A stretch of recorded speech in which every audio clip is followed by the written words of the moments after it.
Policisti so na Obrežju pri vstopu v Slovenijo ustavili voznika iz Srbije, pri katerem so odkrili skoraj 30 tisoč zavojčkov cigaret. Policija in finančna uprava sta razbili mednarodno mrežo, ki je v Sloveniji proizvajala in tihotapila tobačne izdelke.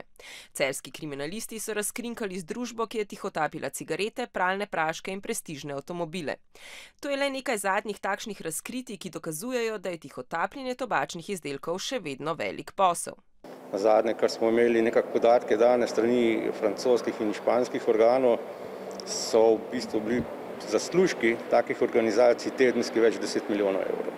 Če se bodo cene tako dvigovale, bo tega več zagotovo, ker če kot primer povem, da v Franciji kupite ilegalno škatlico Marlbora za 5 evrov, uradno, če ga kupite pa nekje od 12 evrov naprej, pa vidite, kakšna je razlika.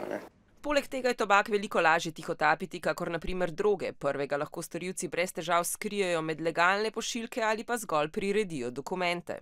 Drogo morate pa nekam skriti, ne morate tako odkriti cel kamion nekam pelati, že po vonju vas bojo najdeli zelo hitro.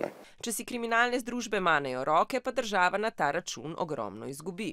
Če bi samo pogledali na en kamion tobačnih listov, ki ima nekje tam rečemo 10-12 ton, vsega skupaj, če to zrežejo in prodajo na črnem trgu, je samo za en tak kamion dajatev, ki jih država ne more pobrati, nekje dobra 2 milijona. A ne gre le za cigarete, tu so še obutev, oblačila, elektronske naprave in kozmetika. Po podatkih Urada Evropske unije za intelektualno lastnino je lani namerno kupilo ponaredke kar 37% Evropejcev, starih med 15 in 24 let.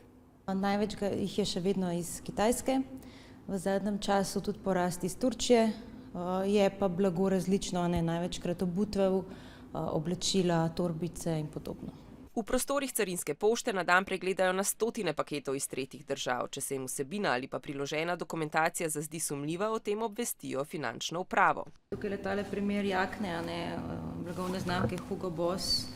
Je v bistvu vse, kar je podobno Hugo Bossu, je samo tale napis. Zdaj, če gremo tukaj v notranjost pogledati, se vidi, da ni praktično nobene etikete, nobenih podatkov o samem blagu, kar je že tako alarm, da nekaj ne štima. Z obutvijo je podobno že način, kako so zadeve pakirane, v kakšnih škatlah pridejo, v kakšni obliki to potem pride, je vidno, da ni originalen produkt. Se pa v zadnjem času pojavlja predvsem ta trend, da stranke za blago plačajo višjo vrednost in tudi mislijo, da bodo dobili originalni proizvod, na koncu pa plačajo za na primer 100 evrov za obutev, pa pride prav tako ponaredek in res neprimerljive slabše kakovosti. Če je delež kupljenih ponarejenih izdelkov tudi zaradi porasta spletne trgovine v času pandemije višji kakor prejšnja leta, pa je dobra novica, da je iz leta v leto manj piratstva pri dostopu do digitalnih vsebin, vsaj med mladimi.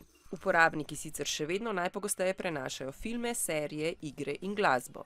Gre tukaj za čisto to ilegalno uporabo. Bom rekel, Partis na nek način služi z marketingom, z oglaševanjem.